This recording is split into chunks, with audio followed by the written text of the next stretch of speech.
Class 8 subject history অধ্যায় পঞ্চম ঔপনিবেশিক শাসনের প্রতিক্রিয়া সহযোগিতা ও বিদ্রোহ। এই অধ্যায় থেকে আজকে কিছু প্রশ্নোত্তর আলোচনা করব, সেগুলো দেখে নেওয়া যাক। 1 নম্বর প্রশ্ন হচ্ছে মধ্যবিত্ত কাদের বলা হতো? উত্তর, আর্থিক সচ্ছলতার ক্ষেত্রে যারা মাঝামাঝি স্তরে থাকেন সাধারণভাবে তাদেরকে মধ্যবিত্ত বলা হয়। হিন্দু সম্প্রদায়ভুক্ত উচ্চবর্ণের ওই মধ্যবিত্তদের ব্রিটিশ ভারতে ভদ্রলোক বলেও উল্লেখ করা হতো। তারপরের প্রশ্ন হয়েছে 1780 খ্রিস্টাব্দে বেঙ্গল গেজেট নামে প্রথম একটি সাপ্তাহিক পত্রিকা প্রকাশ করেন কে? তাহলে উত্তর হবে জেমস অগাস্টাস হিকি।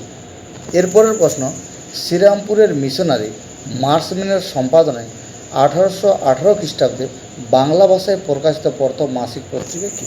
তাহলে উত্তর দিগদর্শন। এরপরের প্রশ্ন, কত খ্রিস্টাব্দে লর্ড ওয়েলেসলি সাগরে কন্যা শিশু ভাসিয়ে দেওয়ার প্রথা নিষিদ্ধ করেছিলেন? উত্তর 1803 খ্রিস্টাব্দে। এরপরের প্রশ্ন, কে সতীদাহ প্রথা বন্ধ করার পক্ষে জোরালো আন্দোলন গড়ে তোলেন? উত্তর রামমোহন রায়।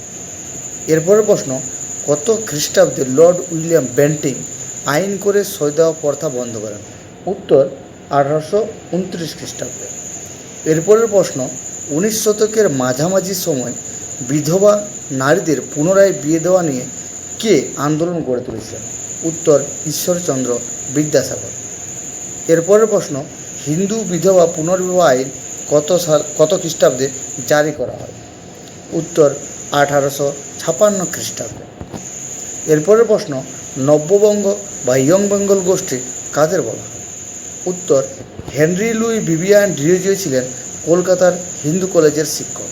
তিনি তার ছাত্রদের মধ্যে স্বাধীন চিন্তাভাবনার বিকাশ ঘটাতে সাহায্য করেছিলেন। তার ছাত্রদের নব্যবঙ্গ বা ইয়ং বেঙ্গল গোষ্ঠী বলা হতো। এরপরের প্রশ্ন, স্কুল পরিদর্শকের কাজ করার সময় নিজের খরচে অনেকগুলি মেয়েদের জন্য স্কুল তৈরি করেছিলেন কে? উত্তর ঈশ্বরচন্দ্র বিদ্যাসাগর। এরপরের প্রশ্ন, বোম্বাইয়ে প্রার্থনা সমাজ সামাজিক সংস্কারের উদ্যোগ নিয়েছিল কাদের নেতৃত্বে? উত্তর আত্মারাম পাণ্ডুরং ও মহাদেব গোবিন্দ রানারের নেতৃত্বে। এরপরের প্রশ্ন, 19 শতকের নারী শিক্ষাকে কেন্দ্র করে বেশ কিছু নারীও উদ্যোগ নিয়েছিল। এদের মধ্যে বিশেষ উল্লেখযোগ্য কে কে ছিলেন? উত্তর পশ্চিম ভারতে পণ্ডিতা রমাবাই, মাদ্রাজে ভগিনী শুভলক্ষ্মী এবং বাংলায় বেগম রোকেয়া সাফাত হোসেন। এরপরের প্রশ্ন 13 নম্বরে, মাদ্রাজ প্রেসিডেন্সিতে কার নেতৃত্বে বিধবা বিবাহ আন্দোলন শুরু হয়? উত্তর বীর সলিঙ্গম পান্টুলু। এরপরের প্রশ্ন, কলকাতায় আত্মীয় সভা কে প্রতিষ্ঠা করেন? উত্তর রামমোহন রায়। এরপরের প্রশ্ন, সত্যশোধক সমাজ কে প্রতিষ্ঠা করেন? উত্তর জ্যোতিরাও ফুলে। তারপরের প্রশ্ন, কে কবে আর্য সমাজ প্রতিষ্ঠা করেন? উত্তর 1875 খ্রিস্টাব্দে স্বামী দয়ানন্দ সরস্বতী আর্য সমাজ প্রতিষ্ঠা করেন। এরপরের প্রশ্ন, স্বামী বিবেকানন্দ কত খ্রিস্টাব্দে শিকাগো ধর্ম সম্মেলনে যোগদান করেন? উত্তর 1893 খ্রিস্টাব্দে। এরপরের প্রশ্ন, কত খ্রিস্টাব্দে কলকাতা মোহামেডান লিটারারি সোসাইটি প্রতিষ্ঠা হয়? উত্তর 1863 খ্রিস্টাব্দে। এরপরের প্রশ্ন, কত খ্রিস্টাব্দে sir Syed Ahmed Khan Aligarh Anglo oriental college প্রতিষ্ঠা করেন? উত্তর 1875 খ্রিস্টাব্দে। এরপরের প্রশ্ন, সাঁওতাল বিদ্রোহ কত খ্রিস্টাব্দে সংগঠিত হয়েছিল? উত্তর 1855 1856 খ্রিস্টাব্দে। তারপরে প্রশ্ন, হুল কথার অর্থ কী? উত্তর বিদ্রোহ। তারপরে প্রশ্ন, সাঁওতাল বিদ্রোহে সবচেয়ে উল্লেখযোগ্য ভূমিকা নিয়েছিলেন কে কে? উত্তর সিধু, কানহু, চাঁদ, ভৈরব। তারপরে প্রশ্ন, হিন্দু প্যাট্রিয়ট পত্রিকার সম্পাদক কে ছিলেন? উত্তর হরিশচন্দ্র মুখোপাধ্যায়। তারপরে প্রশ্ন, দক্ষিণ ভারতের কোন অঞ্চলে কৃষকেরা ঔপনিবেশিক প্রশাসনের বিরুদ্ধে আন্দোলন গড়ে তুলেছিল? উত্তর মালাবার অঞ্চলে। তারপরে প্রশ্ন, তিতুমিরের আসল নাম কি? উত্তর মীর নিসার আলী। তারপরে প্রশ্ন, বারাসত অঞ্চলে একটি বাঁশের কেল্লা বানিয়ে নিজেকে কে বাদশাহ উপাধি নেন? উত্তর তিতুমির। তারপরে প্রশ্ন, কত খ্রিস্টাব্দে বাংলায় নীল চাষ ও নীলকরদের অত্যাচারকে কেন্দ্র করে নীল বিদ্রোহ সংগঠিত হয়েছিল? উত্তর 1859-60 খ্রিস্টাব্দে। তারপরে প্রশ্ন, 1860 খ্রিস্টাব্দে দীনবন্ধু মিত্র কোন নাটকে নীলকরদের অত্যাচারের কথা তুলে ধরেছিলেন? উত্তর, নীলদর্পণ নাটকে।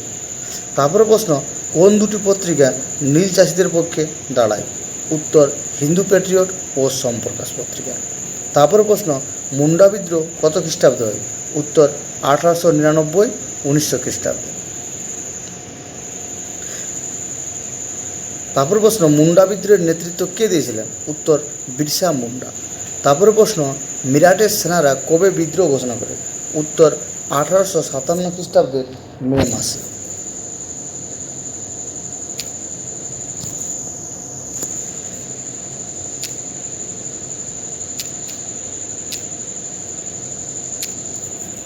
তারপরে প্রশ্ন, 1857 খ্রিস্টাব্দের বিদ্রোহকে জাতীয় বিদ্রোহ বলেছেন কে? উত্তর, কার্ল মার্কস। তারপরে প্রশ্ন, মুঘল সম্রাট বাহাদুর শাহ জাফরকে বন্দি করে কোথায় নির্বাসন দেওয়া হয়? উত্তর, রেঙ্গুনে।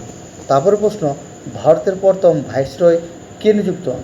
উত্তর, লর্ড ক্যানিং। তারপরে প্রশ্ন, কত খ্রিস্টাব্দে ভারত শাসন সংক্রান্ত আইন বলবৎ হওয়ার পর ভারতের শুরু হয় রানী ভিক্টোরিয়ার শাসন? উত্তর, 1858 খ্রিস্টাব্দে।